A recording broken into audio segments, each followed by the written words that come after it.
اور خدا نے تنبیہ دے دی قرآن میں، ان سے کہہ دے اللہ کا کوئی بیٹا نہیں۔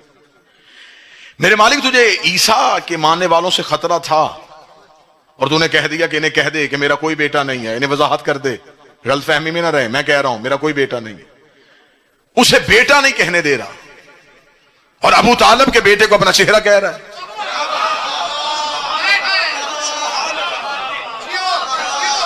بیٹے سے زیادہ قریب ہے وجود ہونا، اسے بیٹا نہیں کہنے دے رہا اور اسے کہہ رہا وجہ اللہ ہے، عین اللہ ہے، لسان اللہ ہے، جنب اللہ ہے، ید اللہ ہے۔ عجب نہیں کہ واضح پروردگار آئے کہ مجھے عیسیٰ کے ماننے والوں سے خطرہ ہے، علی کے ماننے والوں سے کوئی خطرہ نہیں۔ میں علی کو جو بھی کہہ دوں علی والا مجھے علی ولی اللہ ہی کہے گا، وہ علی اللہ نہیں کہے گا۔ اور پھر وہ کہہ رہا ہے وَلَمْ يَكُنْ لَهُ شَرِيكًا فِي الْمُلْكِ، میں نے اپنے ملک میں کسی کو حصے دار بنایا ہی نہیں، میری مملکت میں میرا کوئی سانجے دار ہے ہی نہیں، کوئی شراکت نہیں ہے۔ یہاں ہمیں قرآن میں یہ کہہ دیا کہ میری جتنی بھی مملکت ہے اس میں میرا کوئی شریک نہیں ہے۔ پھر آگے جا کے خود ہی قرآن میں کہہ دیا تُؤْتِي الْمُلْكَ مَن تَشَاءُ، پھر میں جسے چاہوں اپنا ملک عطا کر دیتا ہوں۔ جب تیرے ملک میں کوئی حصے دار ہی نہیں تو نے عطا کیوں کیا؟ میرے مالک تیری مملکت میں کیا کیا ہے؟ یہ زمین تیری مملکت ہے، ہاں اس کا مطلب ہے زمین میں کوئی حصے دار نہیں، صرف تیری ہے، زمین کا مالک صرف تو ہی ہے۔ پھر آگے جا کے ایک آیت میں اور نفی ہو گئی، فرمایا ہم زمین پہ خلیفہ انہیں بنائیں گے، وارث انہیں بنا دیں گے جنہیں زمین پہ کمزور بنانے کی کوشش کی گئی۔ اس کا مطلب زمین اللہ کی ہے، وارث آل محمد ہے۔ میرے مالک قرآن تیری کتاب ہے، اس کا کوئی وارث نہیں ہے، فرمایا ثم اورثنا الکتاب الذین اصطفینا من عبادنا، پھر ہم نے قرآن کا وارث انہیں بنا دیا ہے جنہیں ہم نے اپنے عبد میں سے چنا ہوا تھا۔ اس کا مطلب زمین اللہ کی، وارث آل محمد، قرآن اللہ کا، وارث آل محمد۔ میرے مالک یہ جنت تو تیری ہے نا، اس میں تو تیرا کوئی حصے دار نہیں، یہ تو ہم صرف تجھ ہی سے مانگیں گے۔ واضح وجزاہم صبرا جنتا وحریرا، یہ بھی میں دے چکا ہوں جزا میں، جنت بھی، حریر جنت بھی۔ میرا مالک اس کا مطلب ہے کہ تو مالک ہے، اختیار سارے آل محمد کے پاس ہے۔ ہم آل محمد کو اللہ نہیں کہتے لیکن توحید کے اختیارات کا مالک کہتے ہیں۔ پہلا عقیدہ توحید ہمارا سب سے بہتر، دوسرا عقیدہ نبوت ہمارا سب سے جدا۔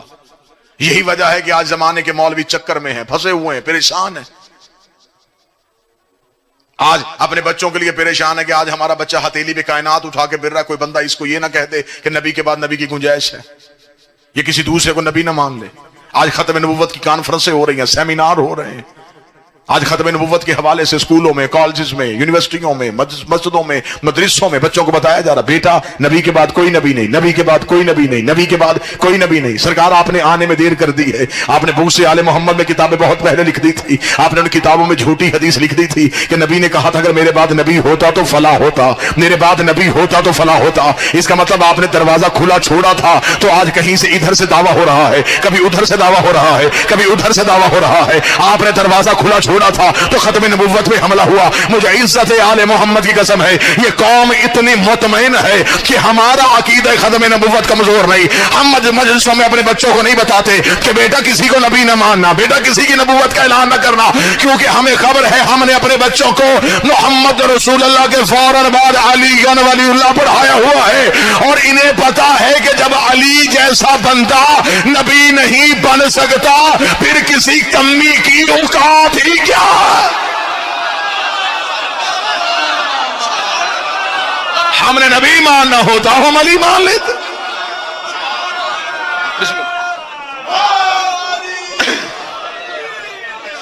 سب سے بڑی ختم نبوت کی دلیل کا نام علی ولی اللہ۔ ہمارا عقیدہ رسالت اس لیے محفوظ ہے، ختم نبوت کے دروازے کے تالے کو علی ولی اللہ کہتے ہیں۔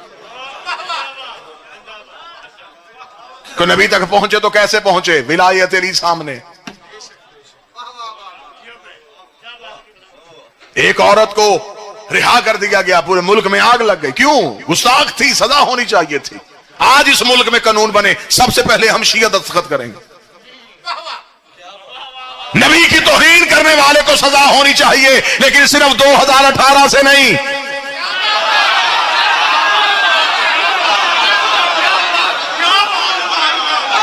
یہ سزا بہت پہلے شروع ہو جانی چاہیے تھی، لیکن یہ مسلمانوں کی بدقسمتی ہے، انہوں نے گستاخ بھی مرضی کے رکھے ہوئے ہیں۔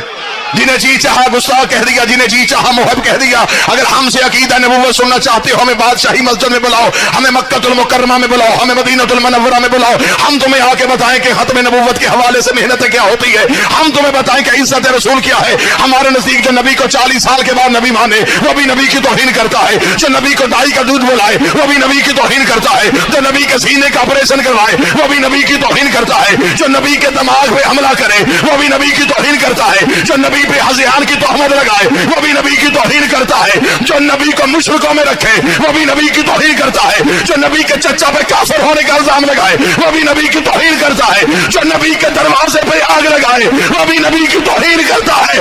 ہر مجرم کو پھانسی دو، زندہ نہیں قبر سے نکال کے دو۔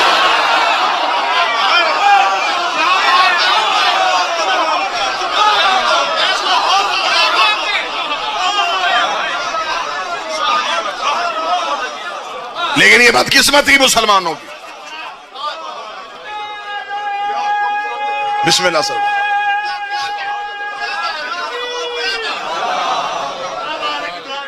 بسم اللہ۔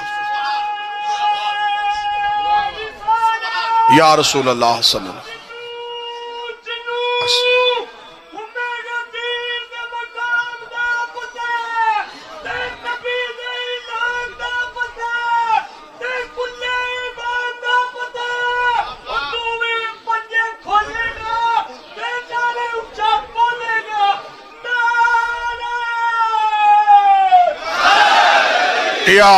وسلم۔ عزت اسلام چاہتے ہو؟ بسم اللہ۔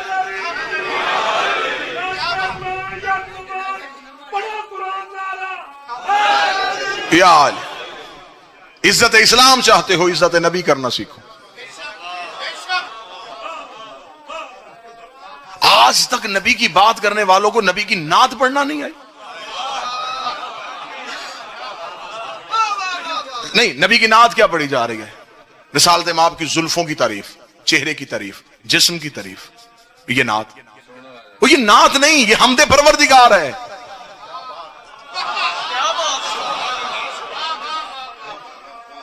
یقیناً رسول کی زلفیں واللیل، آنکھیں بحرین تقدس، ہونٹ صورت یقوت، زبان آب وحی میں ڈھلی ہوئی، سینہ رمز دل ہستی کا خزینہ، اس کا چلنا صراط مستقیم۔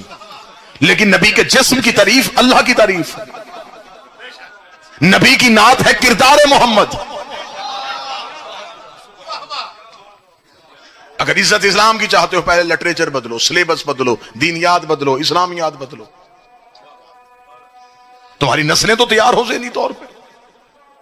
اسلامیات میں چھٹی سے لے کے پی ایچ ڈی تک جن لوگوں کے سیرت پڑھی جاتی ہے، ان کا اسلام سے تعلق ہی کوئی نہیں۔ یہ باتیں ہم ممبر سے کہیں گے تو لوگ پریشان ہوں، لیکن حقائق ہیں یہ۔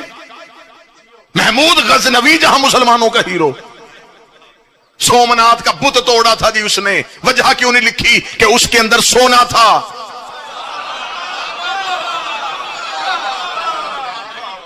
محمد بن قاسم نے آ کے سندھ میں اسلام پہنچایا، سیدوں کا پیچھا کرتا ہوا آیا، کائنات کے سب سے بڑے ظالم کا بھتیجا۔ کتابیں چاہو گا میں ممبر پہ چھت تک ڈھیر لگاؤں، جس ملاؤں نے اتنی بڑی حرکت کی، جس نے قرآن پہ تیر چلائے تھے۔ سب سے پہلے تحریف قرآن اس نے کی حجاج بن یوسف نے۔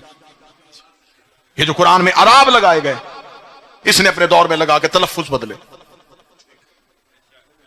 سب سے بڑے نبی کے محدث نوفہ بن عطیف کو اس نے قتل کیا۔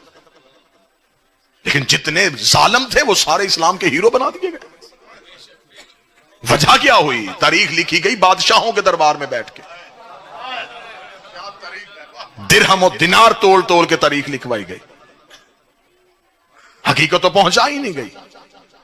یہی وجہ ہے کہ آج انگریز مسلمان کیوں نہیں ہو رہا، اس لیے کہ وہ تیرا مولوی نہیں سن رہا، وہ تیری ہسٹری پڑھ رہا۔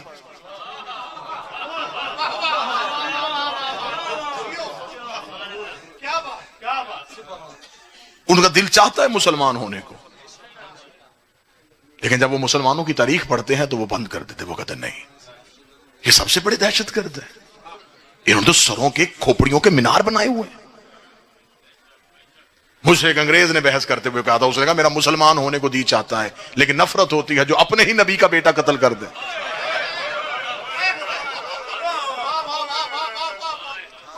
ان سے ہم اسلام کیسے دیں؟ اگر آج بھی دنیا میں اسلام منوانا چاہتے ہو تو صرف ایک ہی کردار ہے جو دنیا کے سامنے پیش کر سکتے ہو, وہ کردار آل محمد ہے. صرف ایک یہ کردار ہیں جن کو جہاں چاہو پیش کر سکتے ہو. مسلمان ہونا چاہتے ہو ان کے کردار پڑھو, دیکھو یہاں ظلم نام کی کوئی چیز نہیں, یہاں تکبر نہیں ہے, یہاں سر نہیں کاٹے جا رہے, یہاں کسی کا گھر نہیں جلایا جا رہا, یہاں بادشاہت کا لالچ نہیں ہے, یہاں حکومت کی تمنا نہیں ہے. لیکن جن چیزوں سے لوگوں کو مسلمان کرنا تھا وہ نام ہی تاریخ سے مٹا دیے گئے. آج بھی جا کے پڑھ لو, نوجوان بیٹھے ہو نیٹ پہ جا کے سرچ کرو, مسلمانوں کی جو ہسٹری ہے وہ مسلمانوں نے کہاں سے لی ہے؟ رومن امپائر سے لی. مسلمان تو اپنی تاریخ چھوڑ آئے تھے, دریاؤں کا پانی کالا کروا دیا تھا انہوں نے اپنی تاریخ سے, بھرے کے بھرے کتب خانے چھوڑ کے آ گئے تھے ملک فتح کرنے کے چکر میں. دشت تو دشت ہے, دریا بھی نہ چھوڑے ہم نے, بحر ظلمات میں دوڑا دیے گھوڑے ہم نے. مسلمان ملک فتح کر رہے تھے, انہوں نے انسانیت کو فتح نہیں کیا. جہاں جہاں سے گزرتے گئے خطے ساتھ ملاتے گئے اور کردار آل محمد کو پاش پاش کرتے گئے. وجہ یہ ہوئی کہ لوگوں نے بادشاہوں کے کردار کو اسلام سمجھ لیا.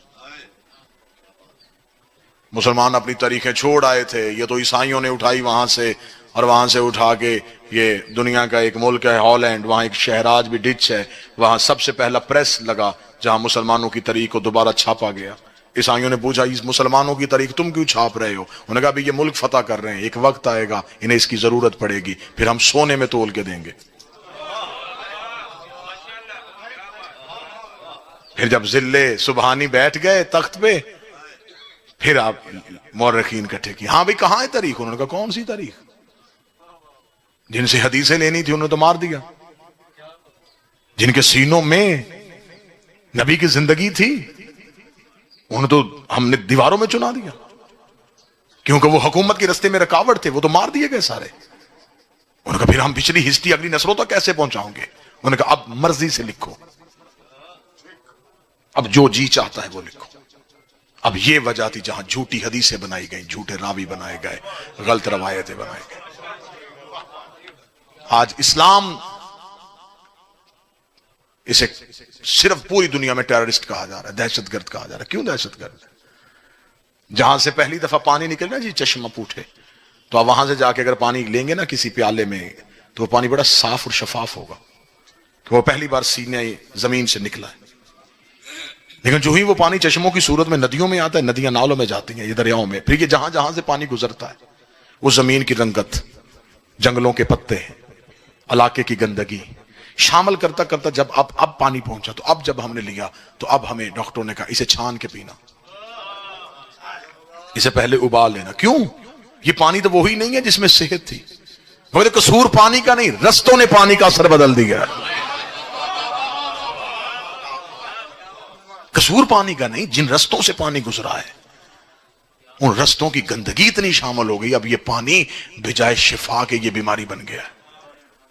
قصور اسلام کا نہیں, اسلام جب مکے کی چوٹی سے نکلا, حیا, وفا, اخلاق, محبت, کردار, سیرت. لیکن جب یہ بادشاہوں کے درباروں سے گزرا, اس میں جھوٹے راوی آ گئے, اس میں گندے بادشاہ آ گئے, اس میں غلط روایتیں آ گئی. اب جب اسلام ہم تک پہنچا تو اب دنیا نے کہا یہ دہشت گرد ہے. قصور اسلام کا نہیں, رستوں نے اسلام کا اثر بدل دیا. ہمارا صرف اتنا قصور ہے, مر رہے ہیں ہم 1400 سال سے, صرف یہی قصور ہے, ہم نے بادشاہوں سے اسلام نہیں لیا, ہم نے زندانوں سے اسلام لیا, ہم نے نیزوں سے اسلام لیا ہے, ہم نے کٹے ہوئے سروں سے قرآن سنا ہے, ہم نے اتری ہوئی چادروں سے خطبے سنے.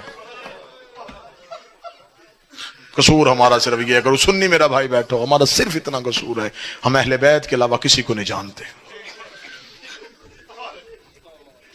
جن سے اسلام لینا تھا وہ کوئی رکوع کی حالت میں ہے، کسی کے ہاتھوں میں ہتھ کڑی۔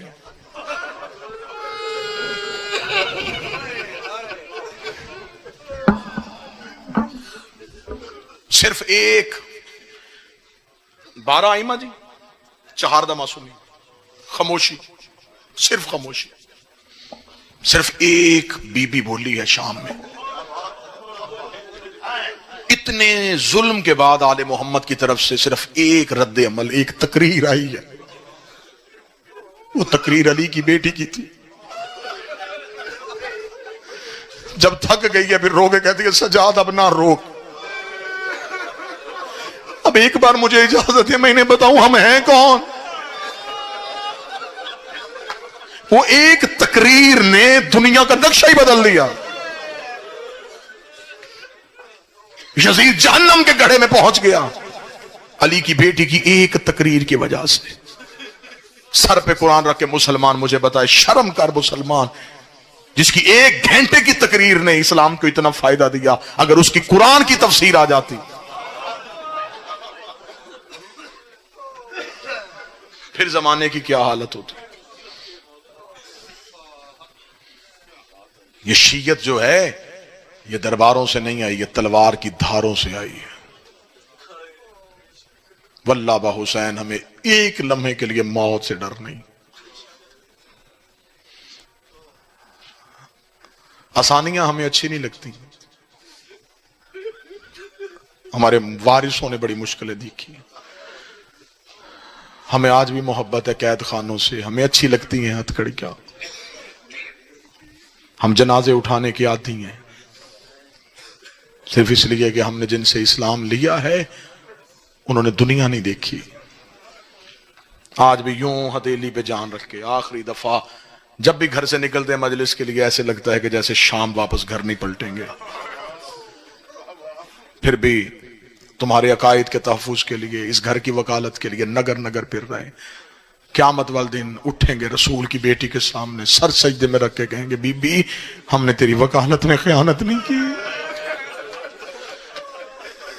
بی بی ہم ایک ایک شہر میں جا کے قسمیں کھا کھا کے کہتے رہے بطول سچی تھی، بطول سچی تھی، بطول سچی۔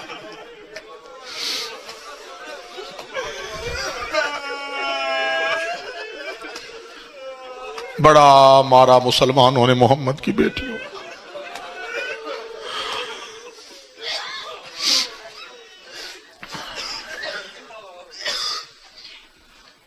بس اللہ بانی کی محنت قبول کرے، اس گھر کی وکالت ہم صحیح معنوں میں کر سکیں، ہم ذات کی نفی کر کے انہیں منوا سکیں، ہم زمانے سے منوائیں کہ علی ولی اللہ کی قیمت کیا ہے۔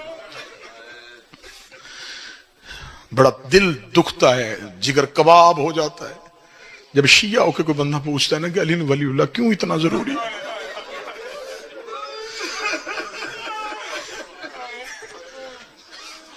اکثر جگہوں پہ جا کے میں نے بھی دیکھا ہے، معاشرے کے لوگ ہیں کہتے ہیں یار یہ بڑی پرانی حویلی ہے اسے بیچ کیوں نہیں دیتے، وہ کہتے نہیں اس پہ بڑا جھگڑا ہوا تھا، ہماری آباء و اجداد کی ہے، اسی زمین کو ٹکڑے کو بچانے کے لیے ہمارا باپ قتل ہو گیا تھا، پھر ہم نے بیچی نہیں، نشانی سمجھ کے رکھ لی۔ علی ولی اللہ کے لیے جو پہلی مستور قتل ہوئی وہ حسین کی ماں ہے۔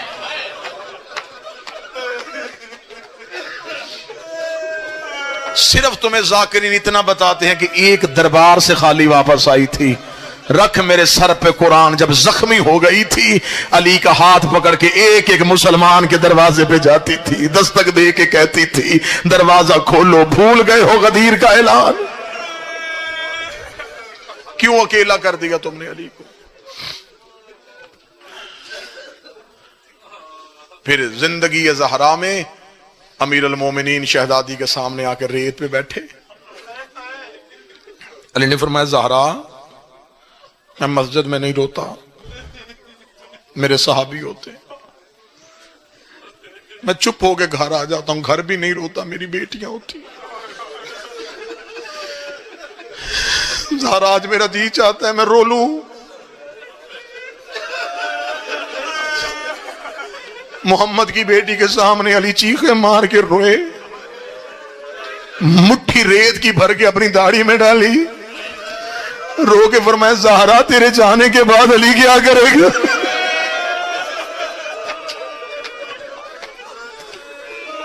تو میری محسنہ ولایت ہے, تو نے بڑا ساتھ دیا میرا. جیسے جناب خدیجہ نے رسول اللہ منوایا تھا, بالکل تو نے ویسے ہی علی ولی اللہ منوایا. ادھر علی کی چیخ نکلی, علی نے رو کے فرمایا زہرا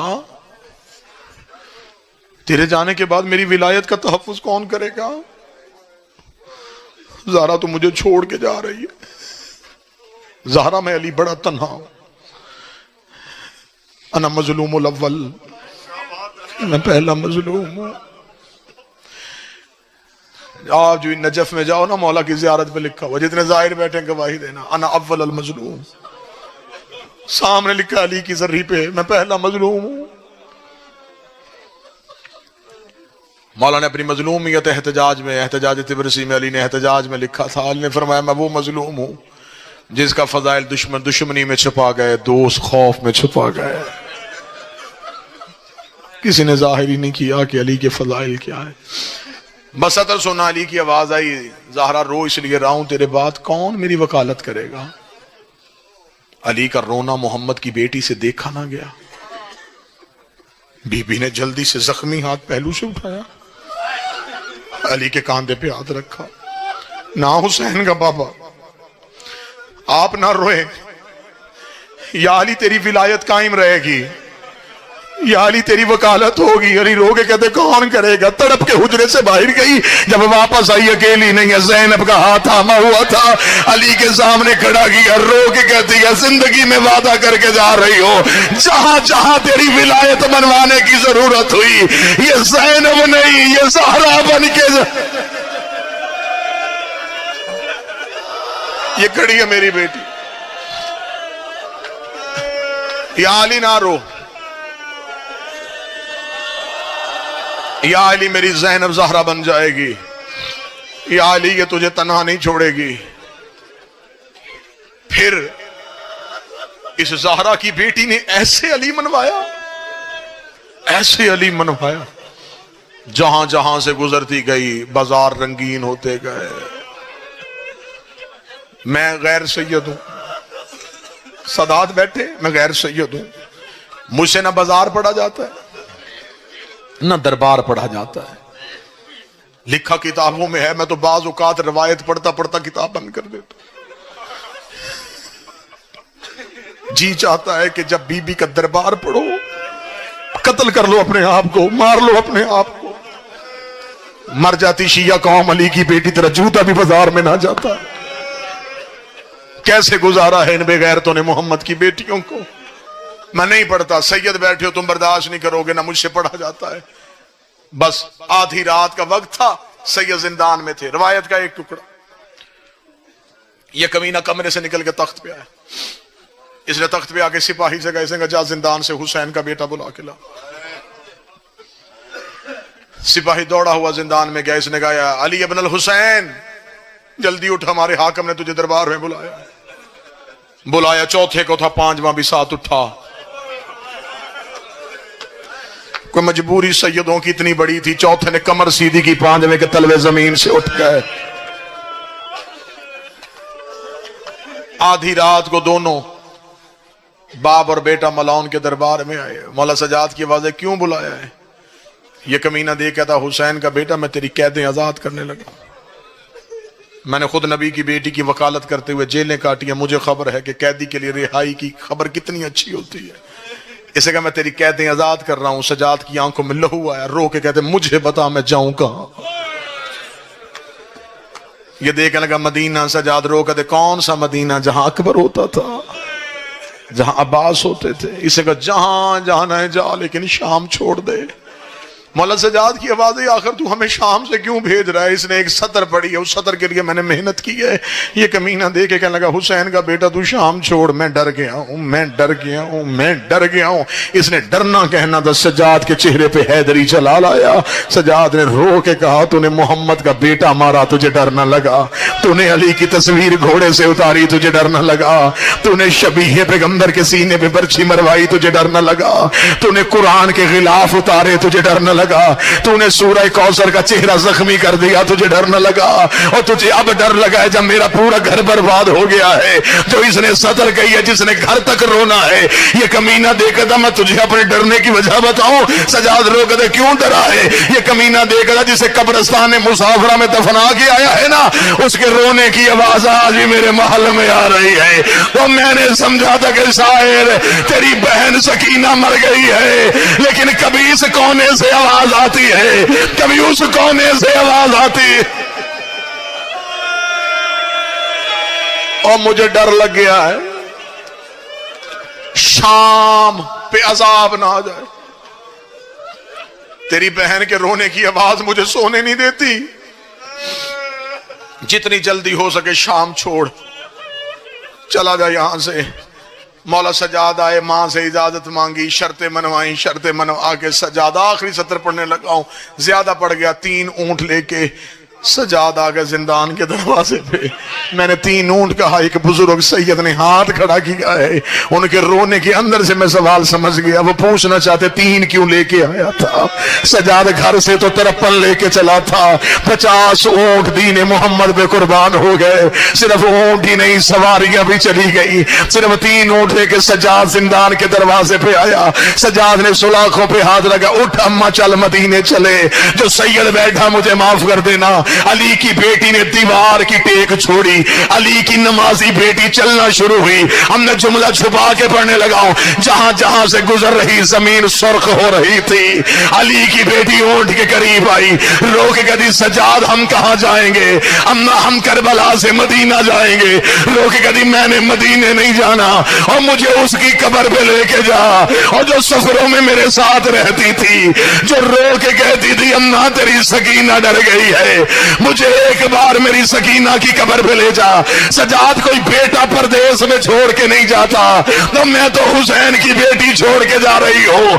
کوئی سید بیٹھا جس کی چھوٹی اولاد ہے۔ سجاد 3 اونٹ لے کے قبرستان مسافرہ پہ آئے۔ سجاد کی نظر بہن کی قبر پہ پڑی۔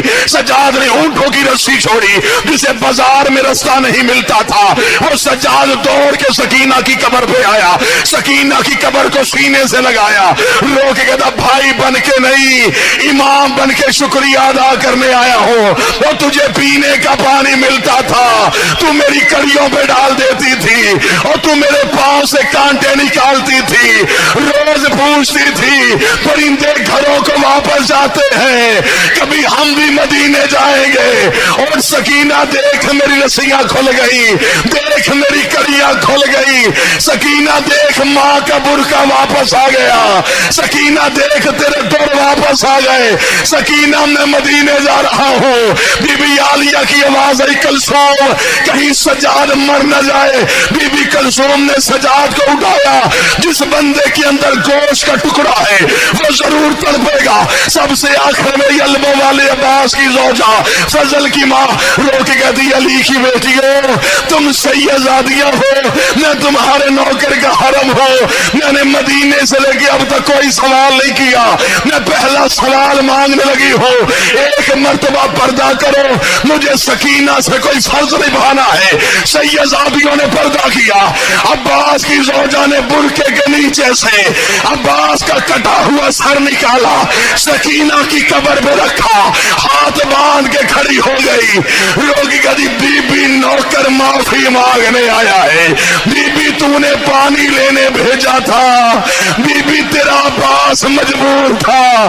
سکینہ کی قبر کانپ گئی، آواز آئی اماں سر اٹھا لے، اور میں راضی، میری بقیے والی دادی راضی۔ اللہ لعنت اللہ۔